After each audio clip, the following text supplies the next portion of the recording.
Pagi ini sebelum masuk pada perkuliahan, saya mungkin kalau selama kuliah kita akan kuliah melalui Zoom sehingga saya dan mungkin teman-teman semua merasa ada di kelas bertemu dengan yang mengajar dan yang mengajar juga bertemu dengan yang diajar.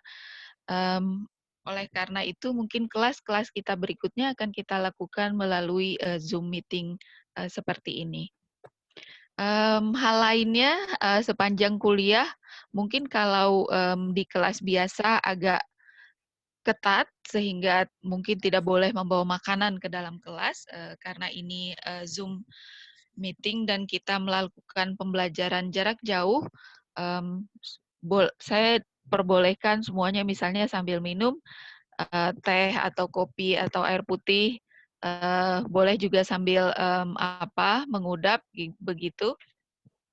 Tetapi kalau ada pertanyaan, boleh ditelan dulu makanannya, kemudian, menjawab pertanyaan, tidak masalah, ya. Apakah semua setuju? Setuju. Setuju, Bu. Setuju, Ibu. Ini, semua tersebar dari Sabang sampai Merauke, ada yang di Ibu. ujung paling timur Indonesia, adakah? Tidak ada sepertinya, Bu. Tidak ada ya? Paling barat ada di mana? Di Medan kayaknya, Bu. Oh, ya, baik. Berarti paling tapi daerah Sulawesi adakah? Tidak ada ya? Tidak ada yang dari sana ya? Tidak, Bu. Tidak ada. Oh ya, baik. Berarti selisih waktu kita sebenarnya tidak terlalu jauh jika demikian. Baik, boleh apakah saya diberi akses untuk berbagi layar oleh Oktamevia?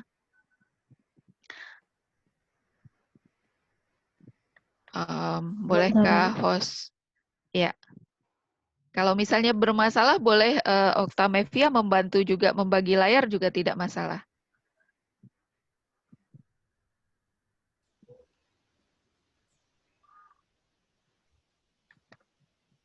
Oh ya, baik.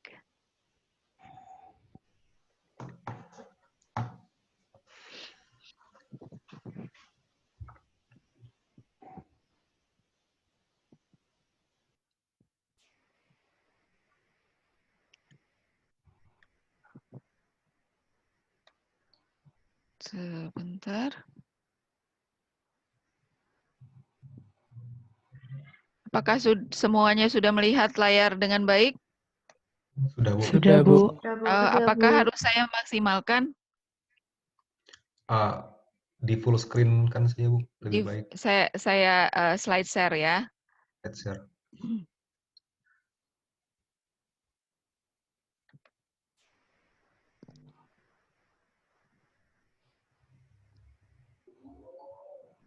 Ya, sudah tampak dengan jelas?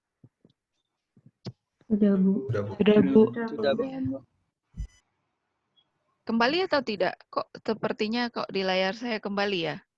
Ya, kembali, Bu. Kembali atau full screen? Masih belum full screen, Bu. Belum Kembali ya? dia. Oh, ya. Ya, Sudah ya? Baik. sudah, Bu. Apakah semua merindukan kampus ini? Jelas, Bu. Iya ya. Mari kita berdoa ya, semoga pandemi cepat berlalu sehingga teman-teman semua bisa kembali ke kampus ini. Amin. Ya. Amin ya Allah. Sebelum kita mulai perkuliahan, mungkin semua sudah tahu sebagaimana yang disampaikan, nama saya Kitika Renisa. Saya akan bersama-sama dengan mahasiswa semua, saya panggil teman-teman ya, untuk berkuliah Bahasa Indonesia dalam satu semester ini. Hal yang kita perhatikan adalah kedisiplinan. Saya mohon maaf karena untuk hari pertama ternyata saya tidak disiplin untuk masuk ke kelas. Dan kita lakukan kedisiplinan itu dengan bergembira, tidak dengan bersedih. Kemudian kesantunan, dari kesan pertama yang saya tangkap, mahasiswa STAN itu santun-santun.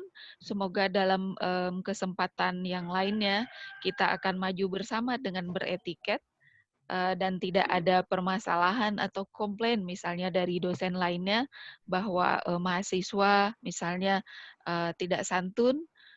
Mungkin di dalamnya dosen bahasa Indonesianya kurang memberi perhatian terhadap mahasiswanya sehingga mahasiswanya ketika berbicara tidak santun. Mudah-mudahan ini dijauhkan dari kita semua. Kemudian juga kita perhatikan adalah kesiapan. Maksudnya kita kuliah dengan bersemangat. Materi yang saya bagikan sebenarnya saya tidak mengharuskan teman-teman untuk membacanya. Jika tidak ada perintah untuk harus membaca, boleh semua, tapi semua sudah mengunduhnya atau mengambilnya dari kelas Google kita, kemudian bersiap dengan materi itu. Yang pasti ketika kuliah berlangsung semua memperhatikan dengan baik. Nah, informasi yang penting untuk kita ketahui bersama itu sebagian sudah saya bagikan di dalam tautan yang saya sampaikan kepada teman-teman, dan menurut saya itu adalah materi yang atau pedoman dan referensi yang paling penting untuk kita miliki. Di sana ada kamus besar bahasa Indonesia. Saya berikan versi daringnya, jadi saya berikan tautannya. Teman-teman boleh boleh sign in atau mendaftarkan diri menjadi pengguna di sana, sehingga fitur yang teman-teman dapatkan itu lebih banyak daripada pengguna yang tidak mendaftarkan diri. Contoh, teman-teman bisa melihat asal kata atau mengapa kata itu dipakai di dalam bahasa Indonesia. Kemudian juga pedoman lainnya yang menurut saya tetap diperlukan oleh teman-teman walaupun nanti kuliah bahasa Indonesia sudah berakhir dan teman-teman masuk ke dalam dunia kerja berhubungan dengan bahasa tulis, yang teman-teman perlukan adalah pedoman umum ejaan bahasa Indonesia. Karena itu pedoman yang kita gunakan dalam menulis. Sedangkan seri-seri lainnya itu sebenarnya pilihan saja bagi teman-teman. Jadi referensi ini sebenarnya pilihan. Jika ingin membaca silahkan. Untuk seri-seri penyuluhan seperti ejaan, bentuk dan pilihan kata, kalimat dan paragraf itu teman-teman bisa unduh. Nanti saya pastikan lagi ceknya dan saya akan bagi di tautan kelas supaya teman-teman bisa melihatnya jika buku ini telah diperbarui dan bisa teman-teman ambil bukunya melalui tautan yang ada di Badan Pengembangan dan Pembinaan Bahasa. Kalau buku-buku lainnya yang diterbitkan oleh pihak luar, itu teman-teman bisa membelinya, tetapi saya tidak mewajibkannya. Yang wajib bagi teman-teman adalah mempelajari bahan kuliah dengan sebaik-baiknya, dan dua yang sudah saya bagikan melalui tautan itu saja. Kamus Besar Bahasa Indonesia dan Pedoman Umum Ejaan. Nah, kalau kamus sebenarnya teman-teman juga bisa mengunduh melalui Google Play Store dan akan punya di gawai masing-masing.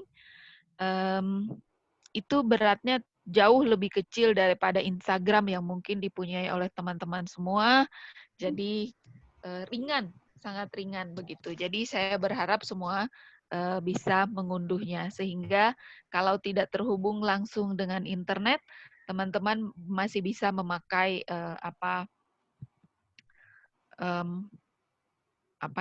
aplikasi itu.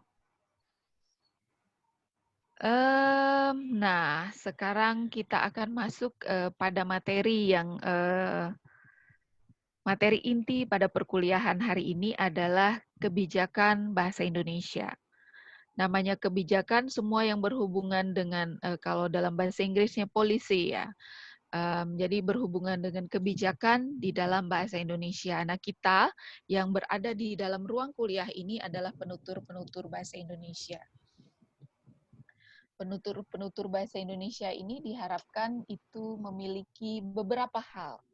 Yang pertama, akan mengecas dulu sebentar.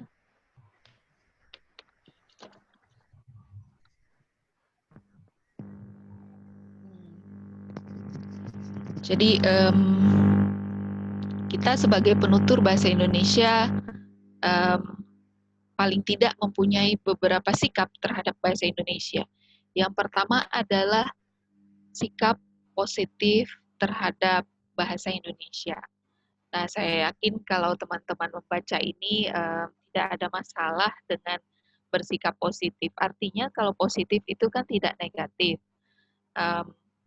Sekarang kalau dalam hal sikap terhadap bahasa Indonesia kita memang harus positif. Tetapi untuk COVID-19 mungkin kita mudah-mudahan tidak ada yang positif dan semuanya sehat-sehat. Gitu. Tetapi dalam sikap terhadap bahasa Indonesia kita harus kita harus bersikap positif. Bersikap positif itu seperti apa? Bersikap positif itu yang pertama kita harus memiliki kebanggaan terhadap bahasa kita. Kenapa kita harus memiliki kebanggaan dan bagaimana menunjukkannya? Pertama, kita harus membuat bahasa Indonesia itu ada di depan. Artinya bahasa Indonesia itu yang kita dahulukan. Sebagai insan yang ada di Indonesia, kita itu sebenarnya paling tidak menguasai 3 bahasa. Ada tidak di antara kita di sini yang menguasai hanya 2 bahasa? Adakah? Ada? Misalnya bahasa Indonesia dan bahasa Inggris saja atau bahasa Indonesia dan bahasa daerah saja, adakah? Saya, Bu. Menguasai bahasa apa? Bahasa Indonesia dan bahasa Inggris, Ibu. Bahasa Indonesia dan bahasa Inggris. Tidak menguasai bahasa daerah ya? Tidak, Bu. Ya, jadi hanya menguasai 2 bahasa. Jadi sebenarnya kita di Indonesia itu punya peluang untuk menguasai banyak bahasa. Nanti kita akan lihat berapa bahasa yang akan kita punyai di Indonesia. Jadi jika ada yang hanya menguasai bahasa Indonesia dan bahasa Inggris, bahasa Indonesia itu lebih diutamakan penggunaannya. Kemudian tetap setia terhadap bahasa Indonesia. Nah, sebagai insan global, kita itu juga harus menguasai bahasa asing. Kemudian sadar terhadap kaidah bahasa Indonesia. Kaidah itu apa? Kaidah itu aturan.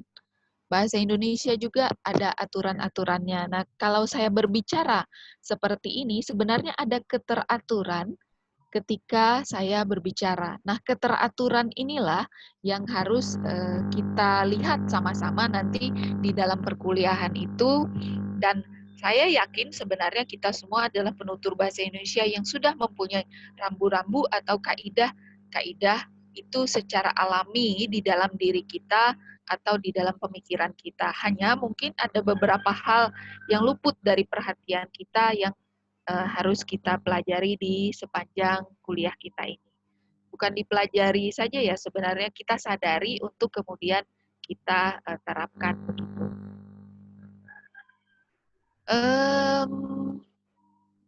Nah, sebagai insan yang ada di Indonesia, kita sebenarnya harus bersyukur karena kita hidup di negeri yang besar ini. Ada yang tahu sebenarnya berapa tepatnya jumlah bahasa daerah yang ada di Indonesia? Ada yang tahu? Bisa di sini tertulis lebih dari 700. Ada yang tahu tepatnya berapa? Ya, mungkin belum ada yang tahu ya. Tapi mungkin ada yang sudah tahu tapi tidak menyalakan suaranya. Kita sekarang berdasarkan data terakhir ada 718 bahasa daerah. Dan semakin ke timur, Indonesia itu bahasa daerah semakin banyak. Nusa Tenggara Timur, Papua itu adalah bahasa yang kaya dengan bahasa daerah. Kalau di Sumatera, di bagian paling ujung itu ada beberapa, tapi ketika kita turun ke Jawa, di Pulau Jawa itu sebenarnya hanya ada 2 bahasa, yaitu bahasa Sunda dan bahasa Jawa. Sedangkan bahasa Indonesia itu kan berasal dari bahasa lingua franca, bahasa Melayu yang dipakai pada waktu itu dan disepakati kemudian dengan nama bahasa Indonesia dan kita jadikan sebagai bahasa persatuan yang mempersatukan kita dari ujung barat sampai ujung timur. Nah, kasus bahasa Indonesia ini sebenarnya dianggap kasus yang istimewa ya di dalam kasus kebahasaan begitu. Kasus dalam hal ini bukan kasus negatif ya, tetapi dalam hal kebahasaan oleh bangsa-bangsa di dunia, kita itu dianggap sebagai bangsa yang istimewa. Mengapa? Karena dari banyaknya bahasa daerah, paling tidak dari banyaknya bahasa yang dikuasai oleh pemuda-pemuda pada tahun 26, 28 saat itu, mereka memilih dan menyepakati ada sebuah bahasa yang kemudian mereka namakan karena kekhasannya secara politis mereka namakan sebagai bahasa Indonesia. Dan itu kemudian dijunjung tinggi sebagai bahasa persatuan. Nah, kita wajib bersyukur karena pada saat itu pemuda-pemuda kita menyepakati kita punya satu bahasa persatuan. Nah, ini sebenarnya kasus ini berbeda sekali dengan yang terjadi mungkin di India. India itu sampai sekarang mereka itu masih bermasalah untuk menyepakati misalnya bahasa mana yang menjadi bahasa nasional kita. Walaupun disebutkan di sana ada beberapa bahasa, tetapi dalam penerapannya mereka tidak semudah apa yang tertulis di atas kertas. Kemudian bahasa resminya berbeda lagi. Setiap distrik atau setiap wilayah mau punya bahasa resmi yang berbeda-beda. Coba kita bayangkan kasus itu ada di Indonesia. Misalnya ketika kita harus pergi mungkin ke Jawa Barat, di daerah tertentu kita harus berbahasa Sunda, pergi kemudian di mungkin kabupaten tertentu di Jawa Barat, kita harus mencampur antara bahasa Sunda dan bahasa Jawa. Itu akan rumit sekali kalau kasus itu ada di Indonesia. Nah, kalau kita bandingkan dengan beberapa negara yang mungkin kita kenal, di Singapura itu ada 4 bahasa resmi di sana. Kalau kita lihat di sana, nah ada beberapa, ada bahasa Melayu, ada kemudian bahasa Mandarin, kemudian tahu saya juga India ya di sini nih bahasa Tamil juga banyak. Jadi kemudian ada di negara di Afrika ada beberapa, di Suriname ada beberapa bahasa yang mungkin dipakai. Kalau Suriname itu kalau lihat ada selamat datang di sana mungkin karena pengaruh ada banyak orang Jawa di sana. Kemudian di Afrika Selatan itu katanya ada 11 bahasa yang ada di sana, tetapi mereka lebih banyak menggunakan bahasa Inggris, walaupun ada masalah untuk menentukan mana yang harus dipakai dalam konteks tertentu. Nah, inilah yang membuat kita di Indonesia ini bersyukur adanya bahasa Indonesia. Bahasa Indonesia kalau kita lihat secara kelahiran secara resmi itu pada tahun 28 ketika para pemuda menyatakan Sumpah Pemuda. Tetapi sebenarnya nama bahasa Indonesia itu sudah dicetuskan pada Kongres Pemuda yang pertama tahun 1926 ketika itu ada seorang pemuda dari Madura namanya Muhammad Tabrani. Dia mengatakan kepada waktu itu kepada Muhammad Yamin, kenapa kita tidak memakai istilah bahasa Indonesia, dan itu akhirnya menjadi PR Yamin ketika pada tahun 28 kemudian para pemuda itu menyepakati menjunjung tinggi sebuah bahasa persatuan. Kemudian bahasa Indonesia itu dikukuhkan sebagai bahasa negara pada tahun 45. Ketika kita merdeka, kemudian 1 hari sesudahnya kita punya Undang-Undang Dasar, di sana disebutkan bahwa bahasa negara kita adalah bahasa Indonesia. Jadi nama itu dikukuhkan pada saat itu begitu. Kondisi kebahasaan di Indonesia itu kalau kita melihat sebagaimana yang saya sampaikan tadi, kita punya 3 bahasa yang paling tidak harus kita miliki sebenarnya sebagai insan yang utuh begitu. Satu adalah bahasa Indonesia yang kita junjung tinggi sebagai bahasa persatuan dan juga sebagai bahasa resmi atau bahasa negara. Kemudian bahasa daerah, karena apa? Kita adalah insan-insan yang lahir dari daerah-daerah tertentu dan sebagai identifikasi kedaerahan itu adalah biasanya menguasai bahasa daerah. Mungkin di sini ada yang menguasai hanya 2 bahasa. Siapa tadi ya yang menguasai hanya 2 bahasa? Mungkin orang tuanya berasal dari suku bangsa yang berbeda. Betul atau tidak?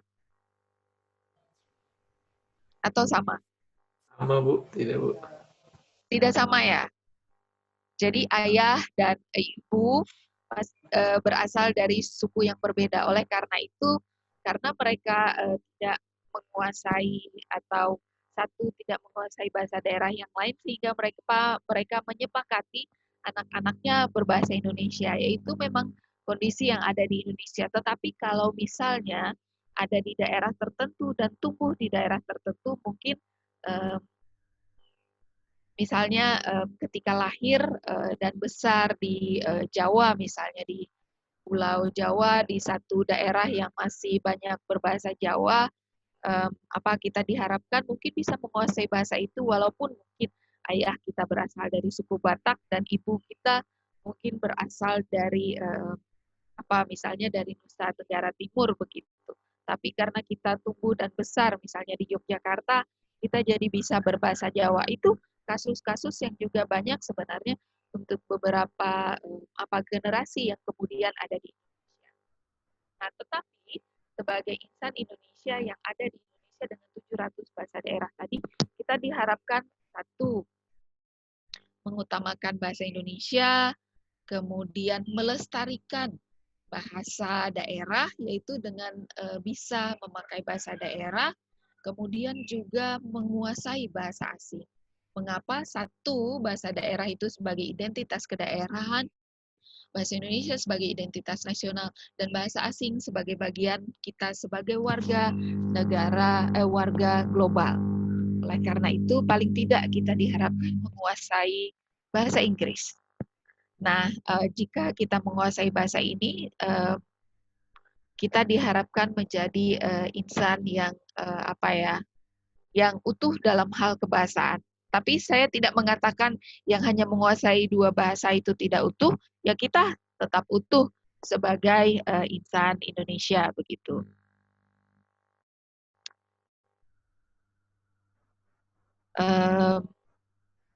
Nah, bahasa-bahasa yang ada di sekitar bahasa Indonesia tadi, baik bahasa asing maupun bahasa daerah, itu ternyata memberi pengaruh terhadap bahasa Indonesia. Pengaruh itu kalau kita tahu pasti ada pengaruh positif dan ada pengaruh negatifnya ya. Jadi pengaruh positif dari bahasa daerah itu adalah apa dia tidak merespons. Jadi pengaruh bahasa daerah itu yang pasti memperkaya kosakata kita di dalam bahasa Indonesia.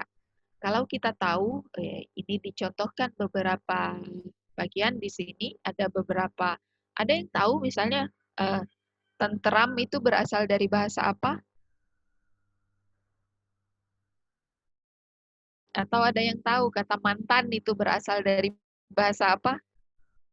Boleh dinyalakan semua suaranya supaya saya mendengar suara.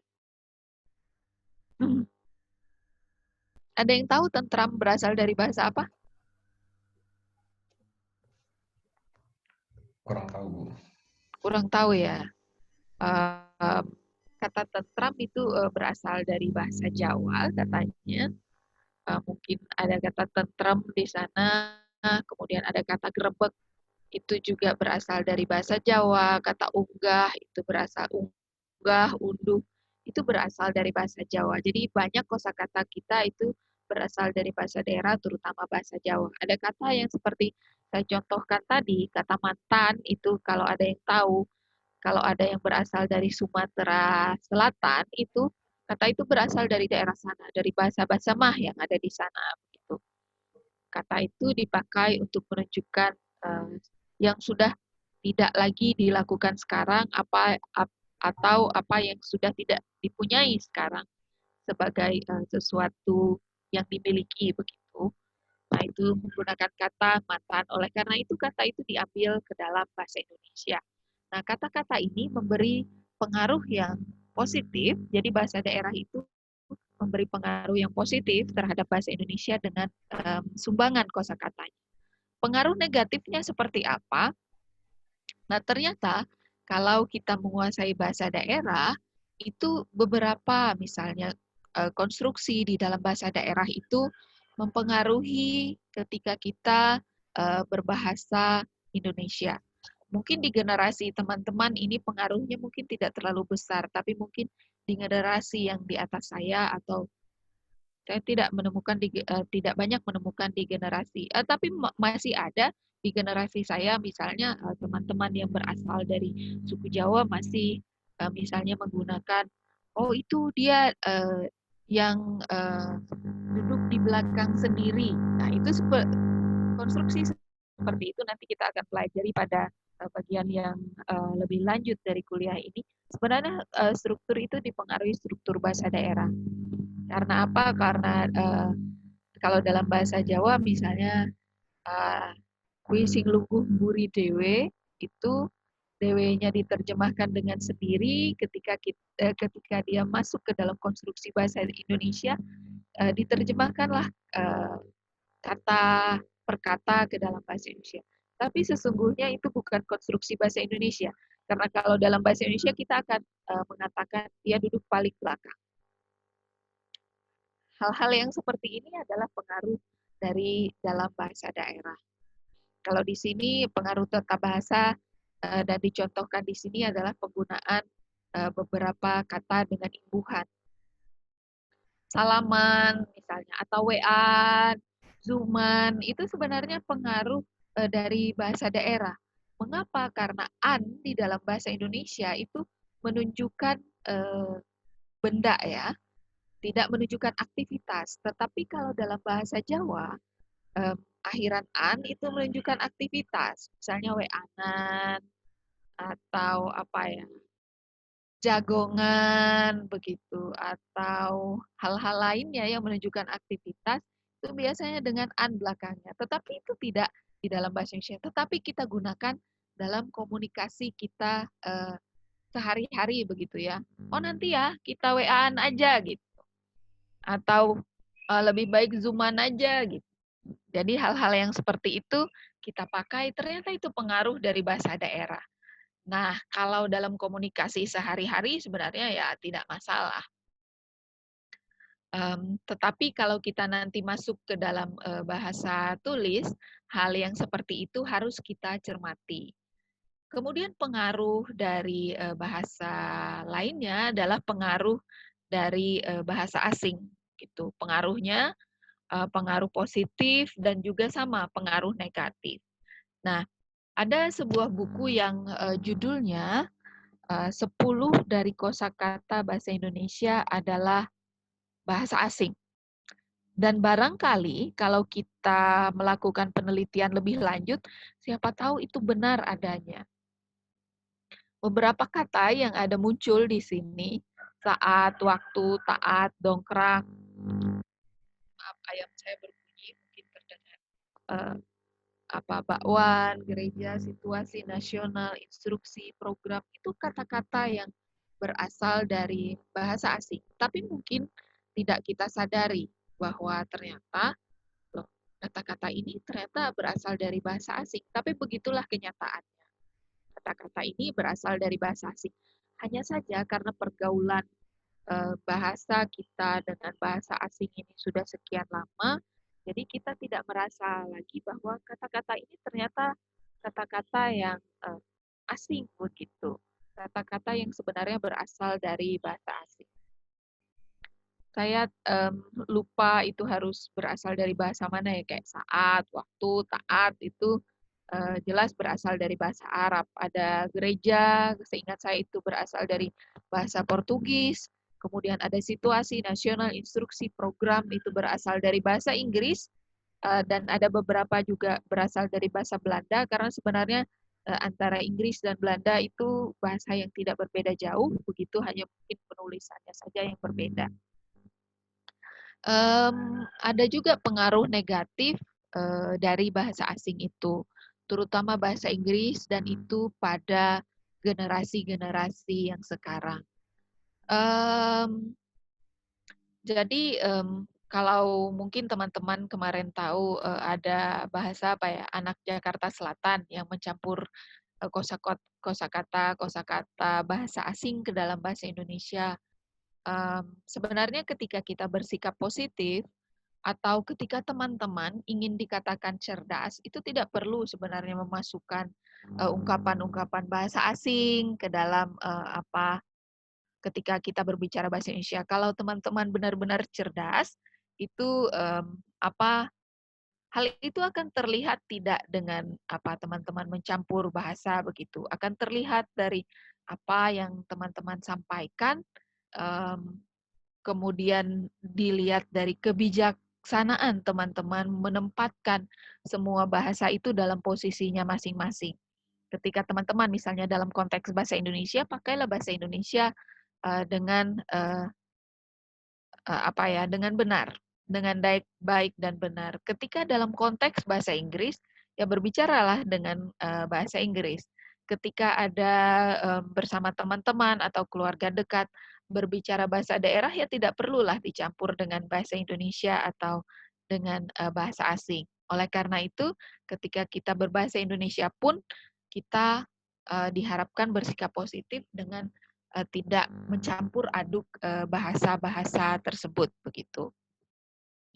Kalau kita tidak tahu atau belum ada istilahnya di dalam di dalam bahasa Indonesia, kalau dalam bentuk tertulis teman-teman boleh mencetak miringnya, tetapi kalau untuk mengecek apakah istilah ini sudah ada di dalam bahasa Indonesia, boleh membuka kamus ataupun mengecek beberapa aplikasi. Nanti saya mungkin akan bagi aplikasinya untuk teman-teman, tautan aplikasinya untuk mengecek apakah kosakata ini kira-kira istilah keuangan ini sudah ada belum padanannya di dalam bahasa Indonesia. Teman-teman boleh mengeceknya nanti. Nanti saya akan bagikan juga tautan untuk mengecek istilah-istilah dalam bahasa Indonesia. Kemudian sebenarnya kalau untuk generasi sekarang, generasi teman-teman, generasi yang lebih muda dari saya, generasi yang mungkin paparan bahasa asingnya lebih banyak, karena mungkin kalau teman-teman keluar sekarang ada di mana, misalnya ada yang ada di Yogyakarta hari ini? Ada? Ada ya? Bu. Ada? Iya, Bu. Oh ya, misalnya keluar ke wilayah mana ya, mungkin di Jalan Solo atau di Malioboro misalnya, akan melihat ternyata papan-papan nama yang ada itu lebih banyak dalam bahasa Inggris.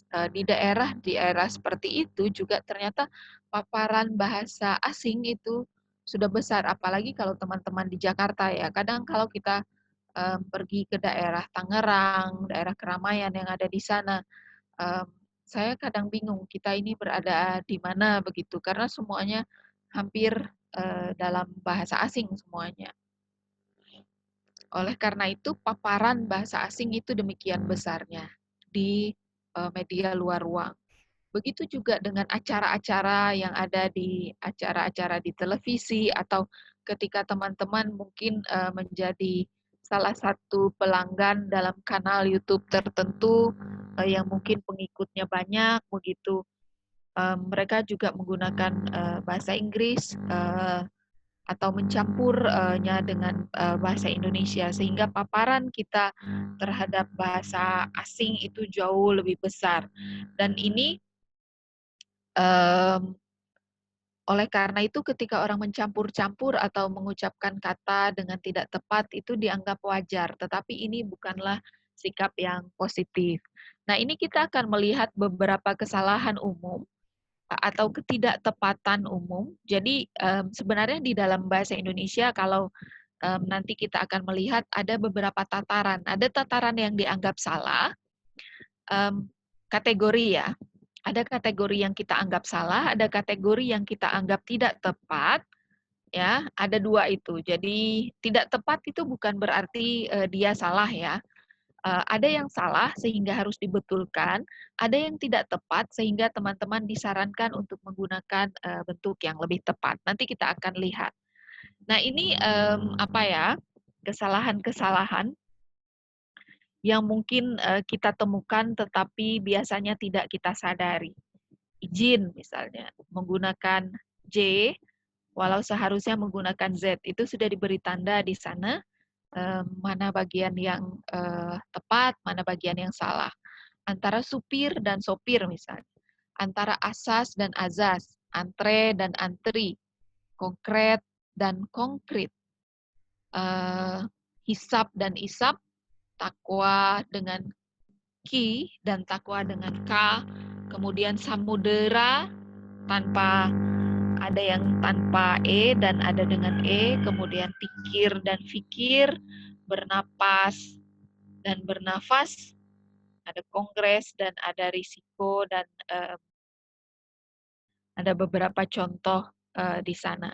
Jadi yang diberi tanda asteris di sana adalah kata-kata yang baku di dalam bahasa Indonesia. Jadi itu adalah kata yang kalau teman-teman nanti tulis dalam bentuk tertulis, misalnya menulis pikir atau menulis asas dengan Z, itu dianggap salah. Karena apa? Karena yang tepat di dalam, karena yang benar di dalam bahasa Indonesia itu adalah yang menggunakan S, bukan menggunakan Z ketika menuliskan asas. Nah, kalau kita lihat aturannya di dalam bahasa Indonesia, itu ada beberapa aturan sehingga kita bisa cermat untuk menentukan mana yang benar dan mana yang salah. Nanti kita akan lihat sama-sama. Nah, sekarang saya harapkan semuanya menyalakan suaranya sehingga kita bisa dengar sama-sama.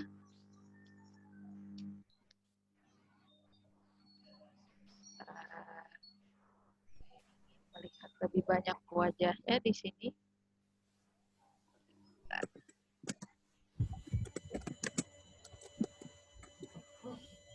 Ya, untuk yang pertama, yang di baris pertama, kita akan menentukan mana yang baku dan yang tidak baku.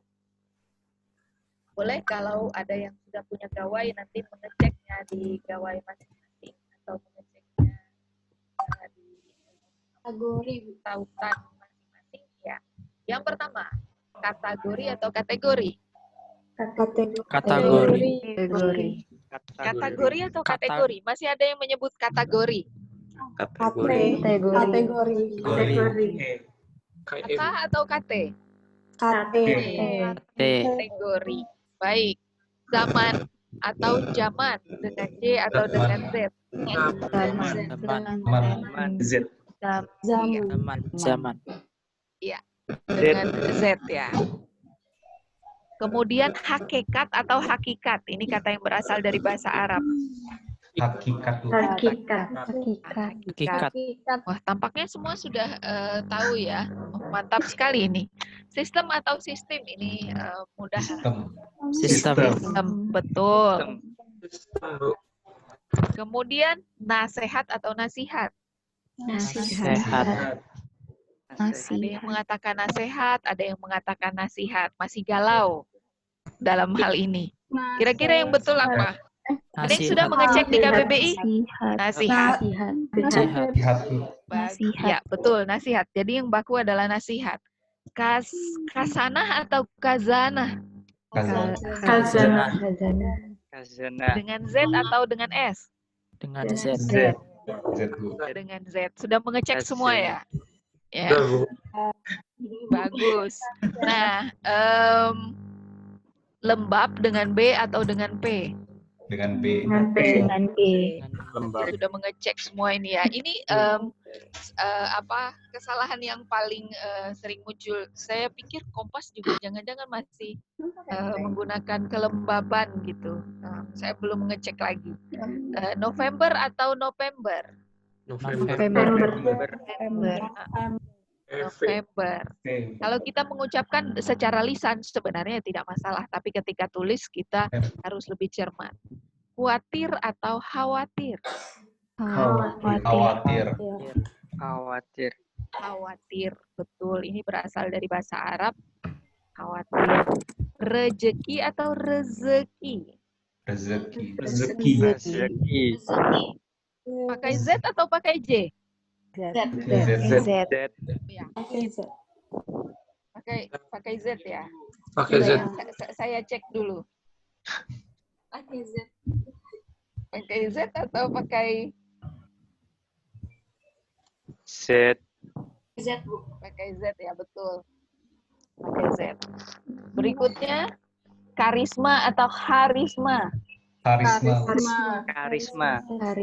Karisma dengan KH atau dengan K? K biasa. Biasa. Bukan KH. Biasa. Iya, betul. Oh ya, karisma. Ya, kalau teman-teman cek di sana dan melihat ada tulisannya karisma, bentuk tidak baku dari karisma. Berarti yang baku adalah karisma, yang tidak baku adalah karisma. Andal atau handal? Andal. Betul, ingat. Wah, Andal. di kelas ini ada andalan saya tadi untuk membuat tautan Zoom itu ada Oktamevia. Terima kasih. Jadi saya tidak menyebut handalan saya, tapi andalan saya ya, karena bakunya adalah andal. Seriawan atau sariawan? Sariawan.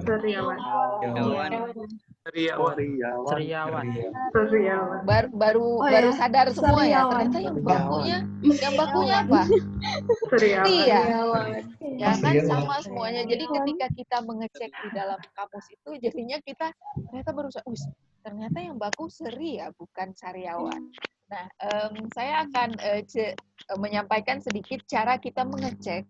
Yang paling mudah itu sebenarnya ada beberapa cara tapi ini beberapa kata yang kita serap di dalam bahasa Inggris dengan dua cara begitu. Contoh di sana untuk mengecek yang baku sebenarnya kategori atau kategori. Atau sistem atau sistem. Kita cari bentuk yang lebih panjang dari dua ini. Kita punya sistematika atau sistematika. Sistematika. Oleh karena itu yang baku adalah sistem. Nah, itu juga cara untuk mengecek bentuk lainnya yang nggak ada di sini. Misalnya, yang baku itu kira-kira atlet atau atlet. Atlet. Karena apa? Karena kita bisa mengecek dengan apa?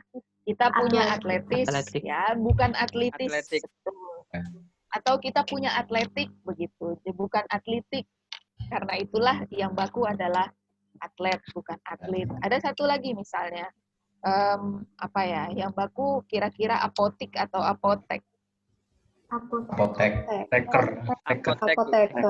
Apotek, karena kita punya apa? Kita punya apoteker. Nah, itu juga kalau kita berlatih, jadi kalau misalnya nanti dalam ujian kan teman-teman tidak boleh membuka catatan ya, jadi harus tanpa catatan begitu untuk mengecek kata misalnya. Jadi cari bentuk yang lebih panjang. Kira-kira kata ini nih kalau saya beri bentuk yang lebih panjang munculnya yang seperti apa. Nah, itu salah satu cara untuk mengecek bentuk yang baku. Bisa dipahami sampai sejauh ini? Bisa, Bu. Bisa, Bu. Kalau bisa dipahami, kita akan melangkah ke tataran yang berikutnya, itu tataran kalimat. Ini masih kita melihat, kita kan manusia ya, bukan bukan malaikat begitu. Tapi malaikat juga cari yang salah-salah ya dari manusia ya. Jadi kita manusia tempatnya salah, jadi kita juga suka melihat orang lain itu dari salahnya. Tapi sebagai insan yang bijak juga kalau melihat salah, lihat juga lah betul. Oke, kalimat yang pertama dulu. Ini sebenarnya kalimat-kalimat yang salah ya. Jadi kita lihat dari yang pertama, belok kiri jalan terus. Ada yang tahu kira-kira kesalahan kalimat ini di mana?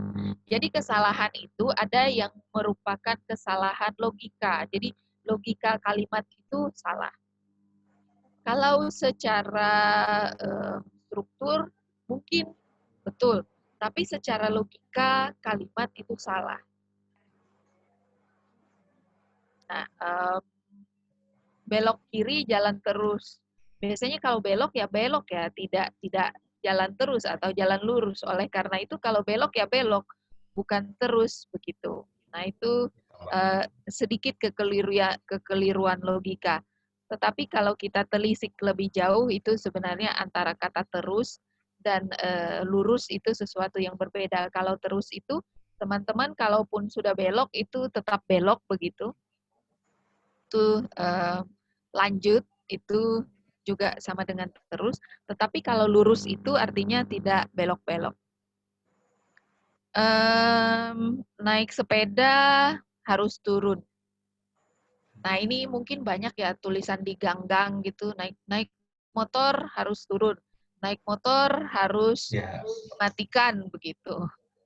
Apanya yang dimatikan, apanya yang itu tidak jelas begitu. Jangan-jangan yang naik motornya dimatikan itu beberapa kesalahan logika. Ini gimana kalau naik sepeda kok harus turun? Ya kalau naik ya naik, tidak harus turun begitu. Kemudian ada lagi kalimat yang ketiga. Kira-kira kesalahannya di mana ini? Toilet, Bu. Di mana? Di toiletnya, Bu. Jadi kayak terkesan full toilet gitu biasanya. Oh ya, di dalam full toilet ya. Yang pertama adalah penulisannya. Kalau di dalam bahasa Indonesia ada ketidakcermatan karena kata full itu adalah kata bahasa Inggris. Jadi kalau full itu kan harusnya dicetak miring ya, kalau dalam bentuk tulis. Kemudian bagaimana mungkin bus itu full dengan toilet? Kalau misalnya full dengan toilet, kita mau duduk di mana? Padahal kita duduk di kursi, mau duduk di toilet semuanya ya kan tidak bisa. Oleh karena itu yang full itu nanti ada yang hanya ada yang itu memang full gitu. Jadi penuh dengan AC, penuh dengan musik, ya tapi tidak penuh dengan toilet. Dilarang meludah dan merokok di atas bus. Ini mungkin karena kira-kira bagian atas bus itu yang mana? Di atap. Nah, di atap. Bagaimana? Ya, siapa juga yang mau meludah terus naik di sana atau merokok di sana, begitu ya. Kita akan lihat perbaikannya setelah ini, betul. Kemudian dilarang membuang benda apapun ke dalam kloset. Coba teman-teman misalnya mau buang, kan istilahnya buang air kecil, buang air besar, mau membuang sesuatu ke dalam toilet, tetapi ketika sampai di sana dilarang membuang benda apapun. Mau berarti saya tidak boleh buang apa-apa di sini begitu. Nanti kalau teman-teman taat bahasa, jadi keluar lagi dari toilet itu. Tapi kalau itu digunakan itu adalah bentuk yang salah begitu. Jadi nah bentuk apa yang betulnya atau pembetulan dari kalimat-kalimat yang salah secara logika itu adalah yang di bawah. Jadi yang belok kiri langsung gitu. Pengendara sepeda harus turun. Yang turun itu bukan naik sepeda harus turun, tetapi orangnya yang turun dari sepeda. Nah, kemudian pembetulan yang ketiga, kita akan lihat bahwa full itu hanya untuk AC dan musik begitu. Tetapi tidak untuk toilet, karena toilet biasanya hanya tersedia di bagian belakang bus begitu. Dilarang meludah dan merokok di dalam mobil, bukan di dalam bus, bukan di atas bus. Kemudian yang dilarang dibuang itu cuma beberapa benda beberapa yang dianggap sampah seperti tisu, pembalut itu ke dalam toilet, itu baru betul. Jadi ini kalimat-kalimat dengan logika yang salah yang saya pastikan teman-teman masih menemukannya ketika mungkin nanti jalan-jalan kemana begitu. Pasti masih bertemu dengan bentuk-bentuk yang seperti ini. Nah, setelah Izin tadi bertanya, kita Bu. melihat, ya, boleh bertanya, silakan. Yang yang kata full AC itu AC-nya kenapa tidak di garis miring, Bu? Bukannya AC itu kepanjangan dari air conditioner ya, Bu? Oh ya, baik.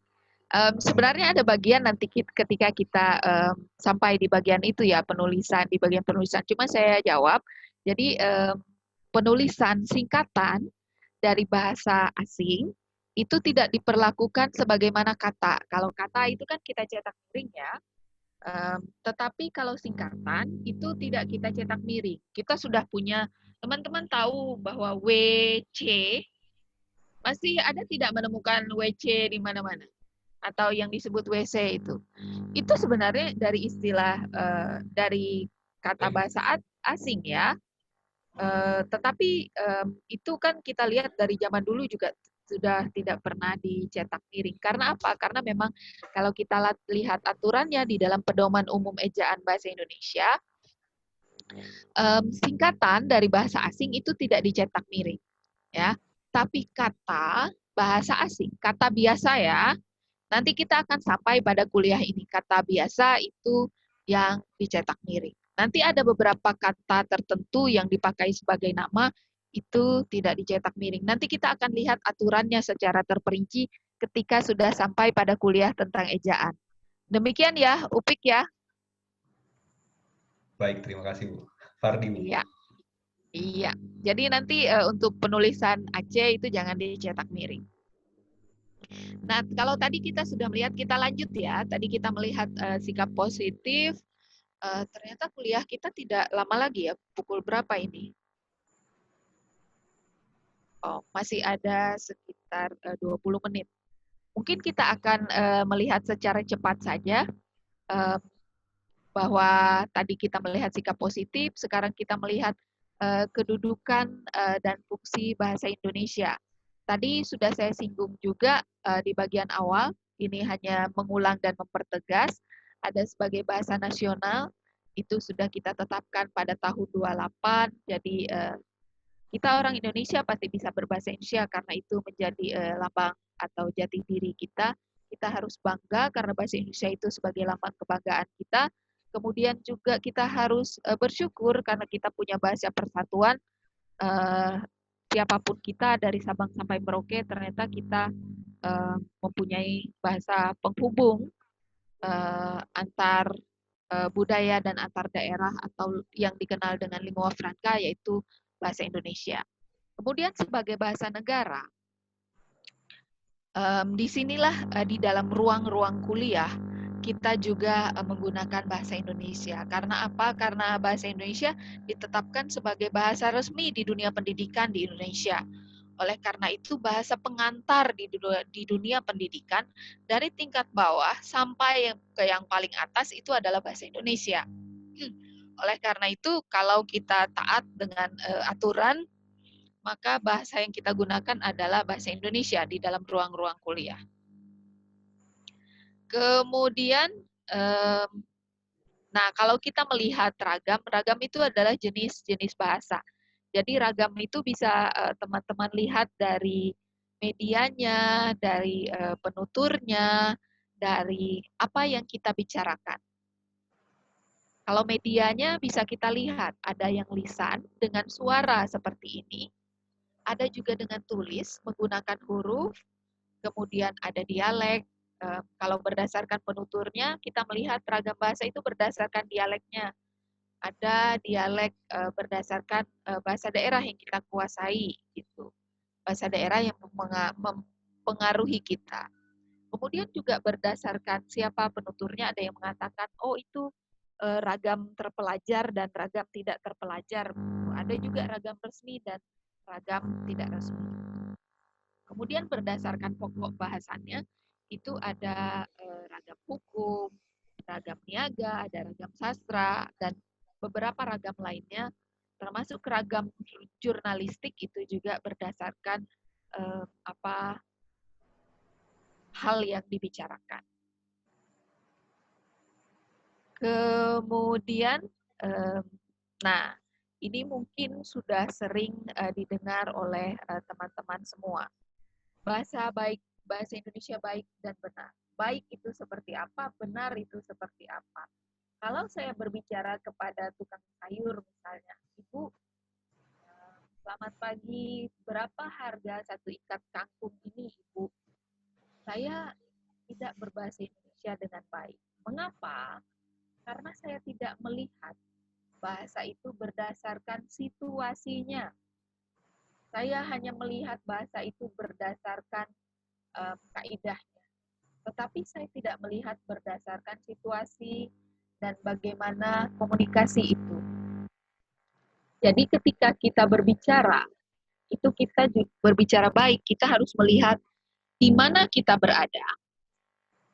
Ya, siapa kita dan siapa yang kita ajak berbicara. Jadi itu 3 hal yang penting untuk melihat bahasa itu baik. Jadi kita siapa lawan tutur kita, dan di mana kita berada.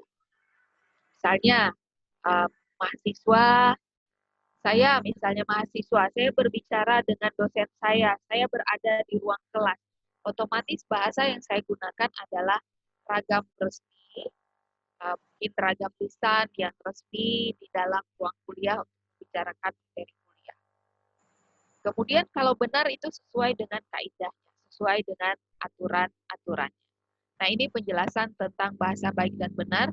Silakan nanti teman-teman baca dengan lebih serius untuk bagian itu. Kaidah itu ada apa saja? Kaidah itu ada beberapa tata atau aturan di dalam bahasa, yaitu ada tata bunyi, ada tata bentuk atau istilah, kemudian ada tata kalimat dan juga tata tulis. Tata tulis ini maksudnya yang berkaitan dengan ketika kita menulis dalam bentuk paragraf yang lebih lengkap nantinya. Kalau tata bunyi itu kita akan lihat bagaimana kita melafalkan beberapa kata di dalam bahasa Indonesia. Nah, ada di sana ketika kita melafalkan singkatan dalam konteks bahasa Indonesia, dari bahasa apapun itu kita lafalkan sebagaimana halnya bahasa Indonesia. Kemudian ada akronim asing yang dilafalkan mendekati lafal aslinya. Nanti kita akan pelajari lebih lanjut apa perbedaan antara singkatan dan akronim. Akronim dan singkatan itu sebenarnya mirip-mirip. Kalau STAN itu kira-kira singkatan atau akronim? Singkatan, Bu. Singkatan. STAN, ya. Kemudian ada akronim juga di dalam bahasa Indonesia, artinya ada bentuk ringkas yang diperlakukan sebagaimana kata. Nah, itu kalau berasal dari bahasa asing, maka akan dilafalkan sebagaimana halnya bahasa asing. Kemudian kata bahasa Indonesia dilafalkan sebagaimana tulisannya. Kita akan lihat contohnya. Nah, ini ada banyak contoh singkatan dan juga akronim dari dalam bahasa asing ya, dari bahasa asing. Misalnya ada di sana tadi ada Aceh, kita sebut Aceh karena itu singkatan dari bahasa asing dan itu adalah singkatan bukan akronim. Tetapi ada di sana yang merupakan akronim yang pengucapannya mendekati bagaimana itu disebutkan di dalam bahasa asingnya.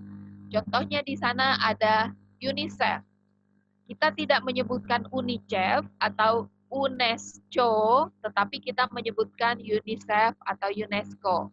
Mengapa? Karena itu pelafalannya mendekati pelafalan dalam bahasa asing begitu. Kemudian pelafalan kata, ada beberapa kata yang mungkin kita lafalkan salah begitu. Maksimum, misalnya, padahal kita harus mengucapkannya maksimum, kemudian ada di sana unit yang harus kita sebutkan unit, tetapi sering dilafalkan dengan unit.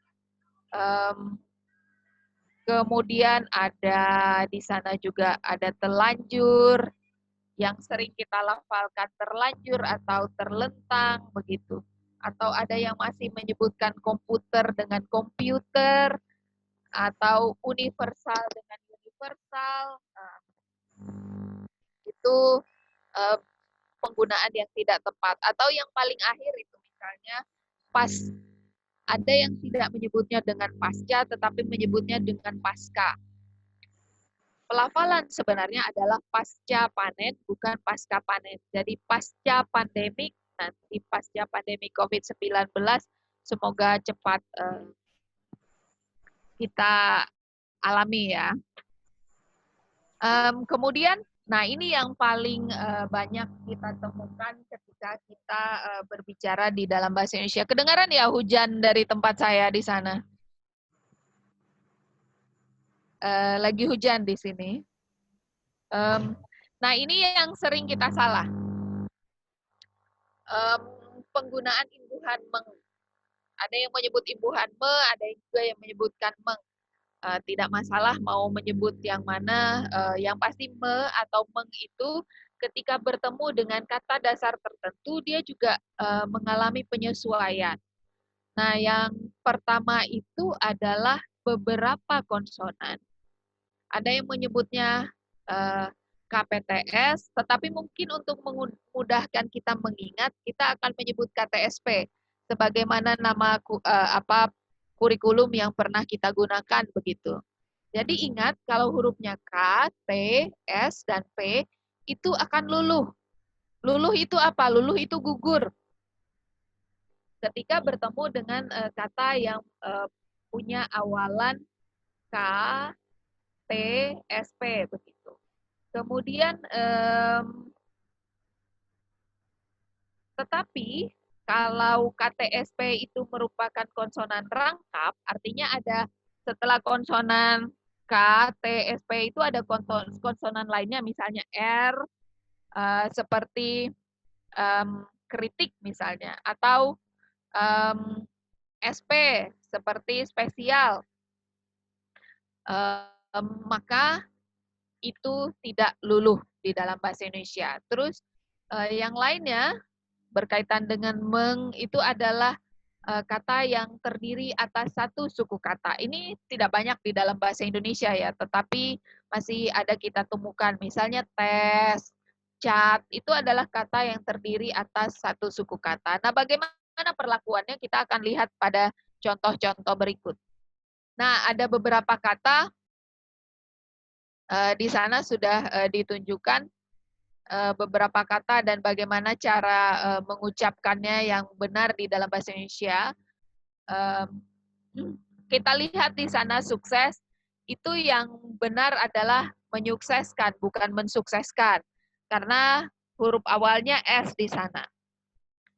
Nah, sebenarnya teman-teman kalau melihat ini, cara paling mudah untuk mengetahuinya, kalau misalnya tidak hafal KTSP, teman-teman cukup mengasosiasikan dengan kata lain yang mudah di dalam bahasa Indonesia. Misalnya yang tidak ada hubungannya dengan mungkin KTSP di sini atau ada hubungannya. Misalnya yang betul itu kira-kira mengoordinasi atau mengkoordinasi. Mengoordinasi ya. Tetapi kalau teman-teman masih bingung, coba cari kata lain yang dimulai dengan huruf K, tetapi lebih sederhana. Misalnya kecil ya. Jadi kita kan kenal di dalam bahasa Indonesia itu mengecil, bukan mengkecil. Oleh karena itu ketika mengkoordinasi, apakah itu betul atau salah, kita hubungkan dengan kata lain yang dimulai dengan huruf K. Misalnya yang betul itu menoleransi atau mentoleransi. Menoleransi. Menoleransi. Jadi kalau kita sudah tahu rumusnya, itu akan gampang bagi kita ya. Nah, ini yang konsonan rangkap yang disebut tadi. Ada ST di sana, ada PR, ada TR, dan ada KR. Nah, ini adalah konsonan-konsonan rangkap yang ketika bertemu dengan imbuhan me, itu akan tetap ada. Jadi bukan menyetabilkan, tapi menstabilkan, memprogram, mentransfer. Jadi mentransfer uang, bukan mentransfer uang, mentransfer nilai, bukan mentransfer nilai, mengkredit, bukan mengeridit ya, atau mengeredit. Karena apa? Karena itu ada konsonan rangkap di sana. Mengkritik, bukan mengeritik, karena ada KR di sana ya. Kemudian ada yang terdiri atas satu suku kata. Di sini ada dicontohkan beberapa.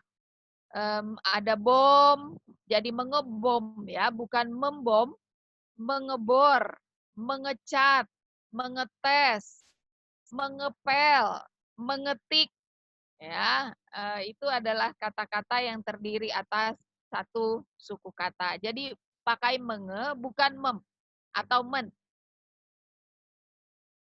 Nah, tata tulis ini bisa teman-teman lihat lebih lanjut di dalam PUEB yang sudah saya bagikan.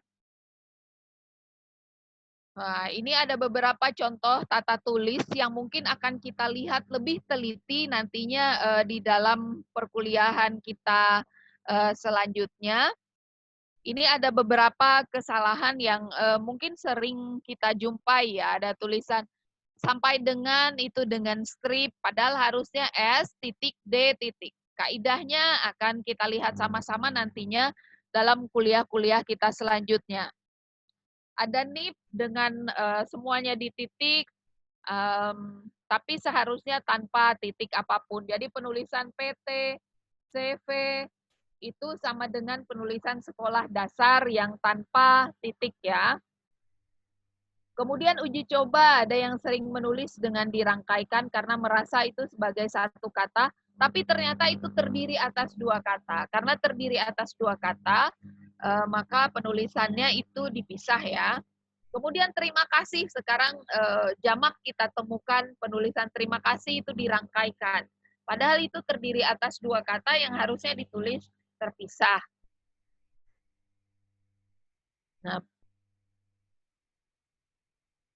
Nah, yang di bawah ini adalah bentuk-bentuk yang terikat. Jadi non itu, sub atau dasa itu adalah imbuhan-imbuhan dari bahasa asing, ada yang dari bahasa Inggris, ada yang berasal dari bahasa Sanskerta. Jadi penulisannya itu sama seperti me, ber, atau ter begitu yang ditulis di dalam bahasa Indonesia terangkai dengan kata yang mengikutinya.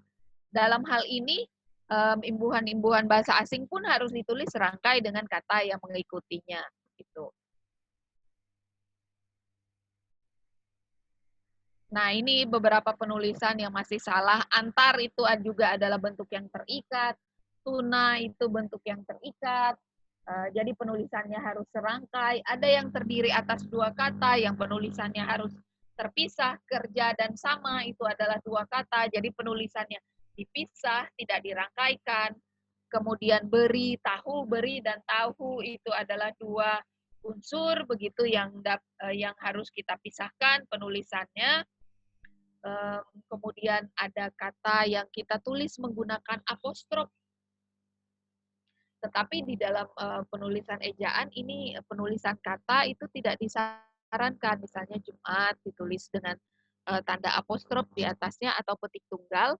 Kemudian doa itu ditulis dengan petik tunggal, atau ada yang nulis akhir itu dengan petik di bagian tertentu begitu. Itu adalah bentuk yang tidak benar di dalam bahasa Indonesia, penulisan yang tidak benar karena kita tidak menggunakan ek atau ek itu dengan tanda seperti tanda petik tunggal ini. Kemudian ada kesalahan lain di dalam bahasa Indonesia adalah kesalahan struktur. Beberapa kalimat-kalimat ini secara struktur itu salah karena tidak mempunyai unsur-unsur yang ada minimal di dalam sebuah kalimat. Kalimat itu minimal mempunyai subjek dan predikat. Artinya ada unsur yang melakukan sebuah aktivitas dan ada aktivitas yang dilakukan begitu. Dan itu harus jelas. Nah, beberapa contoh yang ada di sini itu semuanya itu adalah yang tidak memiliki subjek dan ada yang tidak memiliki predikat di sini. Kalimat pertama misalnya, nanti teman-teman bisa lihat pembetulannya atau perbaikannya di dalam bahan kuliah teman-teman. Yang kalimat pertama itu karena ada baginya di sana. Bagi itu membuat kalimat ini menjadi tidak punya subjek. Bagi itu kan sama dengan untuk. Kalau dimulai dengan untuk itu berarti itu biasanya anak kalimat begitu. Jadi ini bukan kalimat yang ada subjeknya. Jadi untuk perbaikannya, calon jemaah haji yang akan berangkat ke Tanah Suci harus memiliki paspor. Baginya dibuang. Begitu juga pada kalimat yang kedua, kata kepadanya dibuang. Di kalimat yang ketiga, mungkin ini mau menunjukkan bahwa kampus kita, jadi di-nya itu juga dibuang karena tidak tepat. Tapi kalau di kampus, kita sering mengadakan pelatihan bahasa jurnalistik, boleh, itu betul, karena bagian di kampusnya dibedakan dengan kampus kita. Kemudian yang keempat, itu kalimat yang tidak ada subjeknya, dimulai dengan keterangan di sini tetapi tidak ada subjeknya, karena langsung menyatakan bahwa. Oleh karena itu menyatakan bahwanya itu kita hilangkan untuk membuat kalimat ini menjadi betul. Nah, ini perbaikannya. Silahkan nanti teman-teman cermati dengan baik mengapa perbaikannya seperti ini. Untuk lebih lanjutnya nanti kita akan pelajari dalam kuliah kita tentang kalimat. Mengapa kalimat-kalimat seperti itu salah. Nah, sampai di sini yang bisa saya sampaikan. Ada pertanyaan sebelum kita tutup kuliahnya karena saya harus menutup kuliah ini sebelum sebelum waktu berakhir. Saya akan screen dulu. Ada pertanyaan?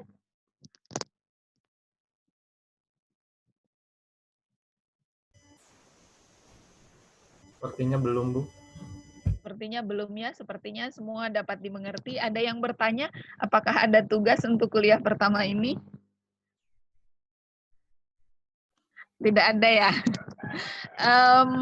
Saya sebenarnya ingin memberi tugas kepada teman-teman, tetapi ini tugas sambil iseng ya. Maksudnya lakukan ini dengan senang, tetapi dengan sambil mengingat ada tugas di dalam bahasa Indonesia. Nanti saya akan bagikan tugasnya melalui Google Classroom kita. Jadi tugasnya itu adalah ketika teman-teman nanti mungkin ada keluar atau membeli makan, atau membaca koran atau membaca buku kuliah lainnya atau mendengar penyiar televisi atau mendengar YouTuber mengatakan sesuatu yang salah atau sesuatu yang tidak positif berkaitan dengan kuliah kita ini tadi, misalnya dia lebih mengutamakan bahasa Inggris atau ketika teman-teman berada di luar ruangan masih pergi misalnya ke toilet umum masih menemukan dilarang membuang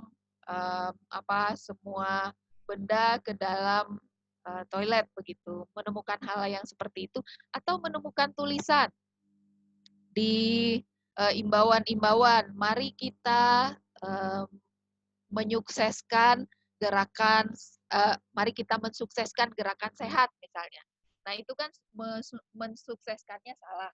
Silahkan itu dicatat, kemudian diberi sumber informasinya itu dari mana. Misalnya toilet umum di Malioboro Mall misalnya, silahkan. Atau bahan kuliah, sebutkan mata kuliahnya apa begitu. Nanti saya akan bagikan contohnya dan juga penugasannya nanti dikerjakan melalui Google Classroom kita dan melalui formulir. Jadi supaya saya gampang nanti melihatnya. Sudah dipahami tugasnya? Jadi tugasnya ini akan berakhir di 1 hari menjelang kuliah kita. Jadi saya harapkan supaya teman-teman sambil mengingat apa yang kita terima di dalam kuliah ini tadi, kira-kira itu salah atau tidak, kira-kira itu positif atau tidak.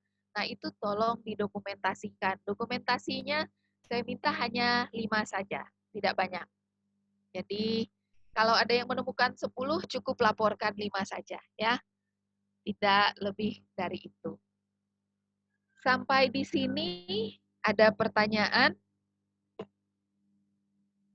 Tidak ada. Jika sudah tidak ada pertanyaan, saya ucapkan terima kasih atas kedatangan teman-teman untuk menyimak kuliah hari ini. Mudah-mudahan kuliah hari ini itu menjadikan kita bijak dalam berbahasa Indonesia, menjadikan kita insan-insan yang positif dan membangun iklim perkuliahan kita ke depannya yang mengutamakan bahasa Indonesia, tetapi kita juga tetap melestarikan bahasa daerah dan menguasai bahasa asing. Saya berhenti untuk berbagi layar.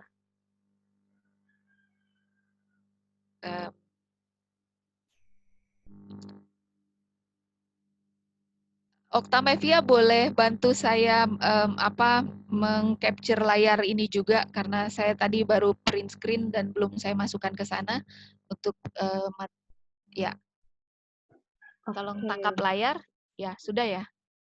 Ya, baik. Ada pertanyaan lagi? Tidak ada? Boleh saya mendengar suara semua sebelum menutup kuliah ini? Sebelum kuliah ini kita tutup. Baik, ya. Selamat siang semuanya. Sampai bertemu yang akan datang. Terima kasih. Selamat. Wassalamualaikum warahmatullahi wabarakatuh. Waalaikumsalam. Terima kasih, Bu. Makasih. Sampai minggu depan.